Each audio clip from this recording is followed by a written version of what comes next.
इंसान लाख सावधानी बरते, फूंक फूंक कर कदम रखे, लेकिन जो होनी होती है उसे टाल नहीं सकता। उसके नुकसान को कम जरूर कर सकता है, लेकिन पूरी तरह से बच नहीं सकता। और ये बात सब पर लागू होती है, चाहे वो कोई साधारण इंसान हो या महान योद्धा। होनी के इस खेल को टाल पाना लगभग असंभव ही है। जब विश्वनाथ पुरोहित जैसा अनुभवी व्यक्ति इस खेल को पहचान नहीं पाया, तो आम इंसान की बिसात ही क्या है। लेकिन ये खेल ही ऐसा है, राजा हो या रंग, सभी को कठपुतली की तरह नचा देता है। लेकिन जिस तरह का व्यवहार विश्वाजी अभी कर रहे हैं, क्या वो भी इस खेल का हिस्सा हैं? अब देखना यह है कि विश्वा खिलाड़ी है या मोहरा। विश्वनाथ पुरोहित चंद्रिका और उसकी मां को लेकर इंद्रनगर जा चुके थे। संपत्ति और आय व्यय का ब्यौरा मांगने के लिए सामंत रणधीर का एक सेवक इंद्रनगर भेज दिया गया था। सेवक जाकर सीधे विश्वा से ही मिला, जैसा कि उसे कहा गया था। विश्वाजी, सामंत रणधीर ने यह पत्र आपके लिए भेजा है। विश्वा ने उसके हाथ से वो पत्र ले लिया और पढ़ने के बाद बोले, ठीक है, अभी तुम जाकर आराम करो, सवेरे तक मैं अपना जवाब लिखकर तुम्हें दे दूंगा। वो तुम सामंत रणधीर तक पहुंचा देना। तभी चंद्रिका वहां आ गई। उसने पूछा, किसका पत्र है और कैसा जवाब लिखना है? विश्वा ने चेहरे पर क्रोध और नफरत के भाव लाकर कहा, अभी मेरे ही घर से मुझे बेदखल करके चैन नहीं मिला है इन सबको, इसलिए संपत्ति में भी हिस्सा चाहिए।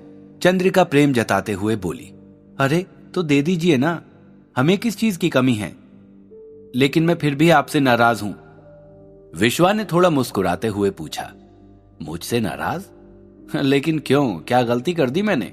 बताओ, अभी के अभी उसका प्रायश्चित करता हूं। चंद्रिका इठलाते हुए बोली, और सबके प्रश्नों का, सब खेल पत्रों का तो आप जवाब दे रहे हैं, लेकिन मेरी बात का जवाब कब देंगे? विश्वा ने थोड़ा परेशान होते हुए पूछा, जवाब? तुम्हारी किस बात का जवाब चंद्रिका? चंद्रिका उसी तरह ठुनकते हुए बोली, लो, अब ये भी याद नहीं। आप ये बताइए कि मैं आपके साथ इस महल में किस रिश्ते से रह रही हूं? बताइए, आप मुझसे विवाह कब करेंगे? विश्वा ने हंसते हुए कहा, ओह, तो ये बात है। ये तो बहुत छोटी सी बात है, तुम जब कहोगी हम कर लेंगे। वो तो मैं प्रकाश नगर के उस माहौल में इतना अच्छा काम करना नहीं चाहता था, जहां सभी हमसे नाराज थे और हमारे खिलाफ थे। अब यहां इंद्रनगर आकर तो हम जो चाहें वो कर सकते हैं, कोई भी नजर लगाने वाला नहीं है। चंद्रिका मुस्कुराकर बोली, ठीक है, तो मैं कल ही किसी ज्योतिषी को बुलाकर मुहूर्त निकलवा लेती हूं। विश्वा ने सहमति दे दी। अगले दिन सुबह उठकर उन्होंने एक पत्र सेवक को देकर विदा कर दिया और कामकाज देखने नगर में चले गए। यहां चंद्रिका विवाह के लिए उतावली थी और विश्वा के जाते ही ज्योतिषी को बुलवा लिया और सबसे करीब की जो तिथि विवाह के लिए उपयुक्त थी वो तय कर ली। इस बारे में उसने विश्वा से एक बार सलाह करना भी उचित नहीं समझा। पत्र लेकर सेवक प्रकाश नगर पहुंच चुका था। सामंत रणधीर ने जब पत्र खोला तो वो बिल्कुल खाली था, एक अक्षर भी उसमें नहीं लिखा था। उन्होंने सेवक को डांट कर पूछा, क्या ये पत्र तुम्हें विश्वाजी नहीं दिया है? सेवक घबरा गया, कांपती हुई आवाज में बोला, हाँ श्रीमान, ये पत्र मुझे विश्वाजी ने ही दिया है, उन्होंने मेरे सामने इस पर मोहर लगाई थी। मोहर देखकर सामंत रणधीर को विश्वास हो गया, फिर भी वो इसका मतलब समझ नहीं पा रहे थे। उन्होंने इस बारे में मधुमती देवी से पूछने का निश्चय किया और खुद ही पत्र लेकर उनके महल की ओर चल पड़े। मधुमती देवी भी पत्र देखकर हैरान रह गई, लेकिन तभी उनके दिमाग में कुछ आया और उन्होंने अमृत से कहा, बेटी, जरा किसी को भेजकर अधिपति कैलाश को बुलाना। अमृत ने जल्दी से एक सेवक को भेजकर अधिपति को बुलवा लिया। मधुमती देवी ने अमृत को पत्र दे दिया कि जब अधिपति आए तो वो उन्हें पत्र दिखा दे। अधिपति दौड़े दौड़े चले आए। आते ही उन्होंने अमृत से पूछा, क्या हुआ बेटी, सब कुछ ठीक तो है ना? अमृत ने कहा, हाँ अधिपति, सब कुछ ठीक है, माँ जी ने आपको बुलवाया है, इंद्रनगर से पिताजी का पत्र आया है, सामंत रणधीर ने संपत्ति का ब्यौरा मांगा था, लेकिन अधिपति ने पूछा, लेकिन क्या बेटी, क्या उन्होंने इस बात के लिए भी मना कर दिया? अमृत बोली, नहीं, ऐसी कोई बात नहीं लिखी है, आप खुद देख लीजिए। कहते हुए अमृत ने पत्र उनकी ओर बढ़ा दिया। अमृत के हाथ से पत्र लेकर जैसे ही अधिपति ने उसे खोला, थोड़ी देर तक तो वे उस खाली पत्र को देखते रहे, फिर अचानक उनके होठों पर मुस्कान दौड़ गई। अमृत चकित होकर बोली, आप मुस्कुरा रहे हैं अधिपति, क्या बात है? अधिपति कैलाश ने उसी तरह मुस्कुराते हुए जवाब दिया, क्योंकि आज बहुत दिनों के बाद मेरे मित्र ने मुझे पत्र भेजा है। अमृत हैरान थी, लेकिन अधिपति ने कोई जवाब नहीं दिया और पत्र लेकर चुपचाप वहां से चले गए। इधर निमेश और ईला को आया देखकर अधीश को आश्चर्य तो बहुत हुआ था, लेकिन उनके आने का कारण जानकर और अधिक आश्चर्य हुआ। अधीश नीचे आकर बस चुपचाप उनके पास बैठ गया। उनके स्वागत के लिए या हालचाल पूछने तक के लिए भी उसने एक भी शब्द नहीं कहा। कमरे में एक भारीपन सा छा गया। निमेश ने ही चुप्पी तोड़ते हुए कहा, मांत्रिक अधीश, कल जो कुछ भी हुआ उसके लिए मैं एक बार फिर तुमसे माफी मांगता हूं। अधीश ने सर हिलाते हुए कहा, आपको माफी मांगने की जरूरत नहीं है मांत्रिक निमेश। वैसे भी नवीन जी मुझसे काफी बड़े हैं और अनुभवी भी। यदि उन्होंने कुछ कह भी दिया तो मैं उसे अपने लिए एक सीख की तरह ही समझूंगा, अपमान की तरह नहीं। इस बात पर ईला ने निमेश की ओर देखा और बोली, मैंने कहा था ना भाई, मांत्रिक अधीश एक बहुत ही समझदार और विनम्र इंसान है। इतनी शक्ति और योग्यता के बाद भी घमंड छूकर भी नहीं गया। अधीश ने मुस्कुराकर कहा, बस करो ईला, मांत्रिक निमेश खुद भी समझदार हैं। मुझसे और तुमसे ज्यादा ही समझते हैं, इंसान को भी और जीवन को भी। लेकिन आप दोनों को यहाँ आने का कष्ट उठाना पड़ा, इसके लिए मैं ही शर्मिंदा हूँ। निमेश बोला, नहीं अधीश, हमें तो आना ही था। वैसे एक और बात थी, अब काका ने मुझे तो अभियान से बाहर कर ही दिया है, लेकिन आप। अधीश बोला, आप मेरी चिंता ना करें। आपके पास आने से पहले ही मेरा सोमसेन जी के साथ उनके दल में रहकर अभियान पर जाना तय हो चुका था। और यदि मुझे थोड़ी सी भी इस बात की भनक होती कि आप यही प्रस्ताव रखने के लिए मुझे बुला रहे हैं, तो मैं आपको पहले ही पूरी बात से अवगत करा देता और आपको ये सब परेशानी उठानी ही नहीं पड़ती। ये सुनकर निमेश के चेहरे पर निराशा के भाव उभरे। वास्तव में वो यहाँ अधीश से ये बात करने आया था कि अब चूंकि वो नवीन काका वाले दल में नहीं जा सकता, तो क्यों ना अधीश, ईला और वो मिलकर अपना अलग दल बना ले। निमेश ने अधीश को ये बात बताई तो उसने जवाब दिया, देखिए निमेश जी, मेरा जाना तो वैसे भी असंभव ही था, क्योंकि सोमसेन जी से मेरी पहले ही बात हो चुकी थी। और दूसरी बात, इतना कहकर अधीश ठहरा तो निमेश ने पूछा, दूसरी बात क्या अधीश? अधीश बोला, दूसरी बात ये कि अभियान तो छोटी सी चीज है, लेकिन परिवार अनमोल है। आप भी नहीं चाहेंगे कि एक छोटे से अभियान के लिए आपके सुप्रसिद्ध परिवार में फूट पड़ जाए। निमेश ने कहा, तुम बिल्कुल ठीक कहते हो अधीश, अब मुझे अपनी भूल का एहसास हो रहा है। कुछ और देर बातचीत करके वे दोनों चले गए, लेकिन निमेश यही सोच रहा था कि अधीश जितना छोटा और साधारण इस अभियान को समझ रहा है, वो उतना साधारण है नहीं। अधीश भी जल्दी ही जाकर सो गया।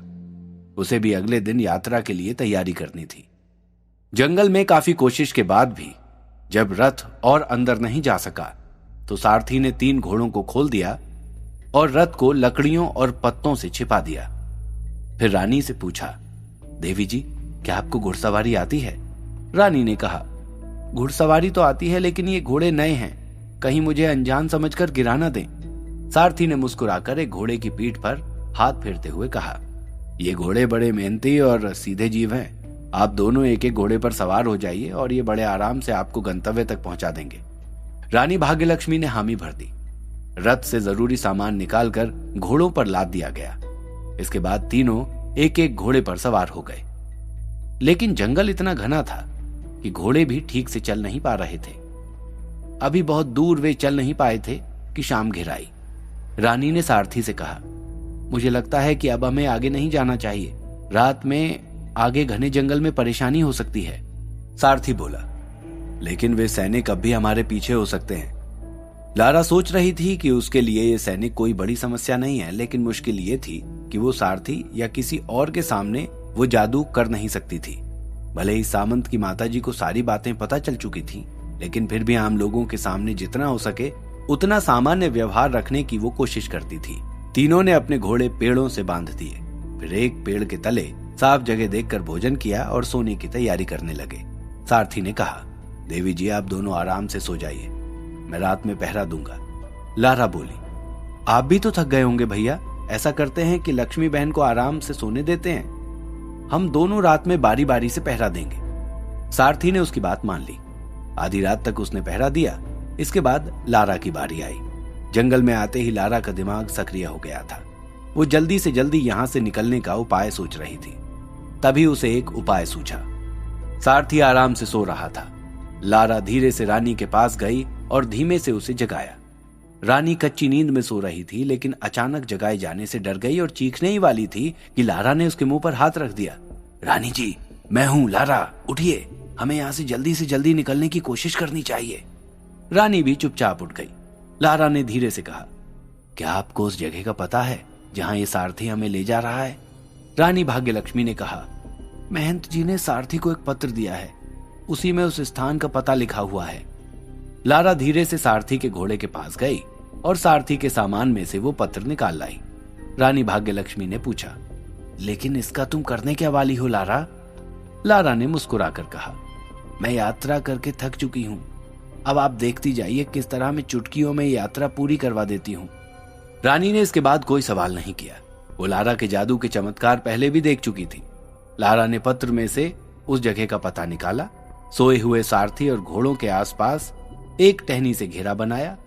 इसके बाद रानी के चारों ओर भी एक घेरा बनाया और फिर प्रकृति के जादू का आवाहन किया और जंगलों की ताकत को इकट्ठा करने लगी। कुछ ही देर में उसके जादू ने काम कर दिखाया। सवेरा होते ही वे लोग फिर चल पड़े। कुछ ही घंटों में वे सब जंगल से निकलकर एक बार फिर मुख्य सड़क पर आ चुके थे। सारथी ने प्रसन्न होकर रानी से कहा, देवी जी, ये तो चमत्कार हो गया। जंगल के रास्ते तो हम तय समय से भी बहुत कम समय में यहाँ पहुंच गए हैं। अब कुछ ही देर में हम नगर में प्रवेश करेंगे। रानी और लारा ने एक दूसरे को देखकर मुस्कुरा दिया। सारथी बोला, ये नगर भी अपने नाम की ही तरह अनोखा है। आप आगे आगे देखिए, एक से बढ़ के एक सुंदर और आश्चर्यजनक नजारे देखने को मिलेंगे। रानी और लारा चारों ओर देखते हुए धीरे धीरे आगे बढ़ रही थी। नगर वास्तव में बहुत सुंदर था, लेकिन वे यहाँ नगर की सुंदरता में खो जाने के लिए तो नहीं आई थी। उधर अधीश, समीर, सोमसेन, भोमसेन और ज्वालादत्त सभी लोग अभियान के लिए पूरी तरह तैयार हो चुके थे और कुछ ही देर में तरंगम छोड़कर निकलने वाले थे। अधीश ने जाकर बलवीर और आचार्य कश्यप से आशीर्वाद लिया। बलवीर ने जाते हुए अधीश को सावधान किया, अधीश बेटे, एक बार यमदूत पर विश्वास कर लेना, लेकिन सोमसेन का विश्वास मत करना।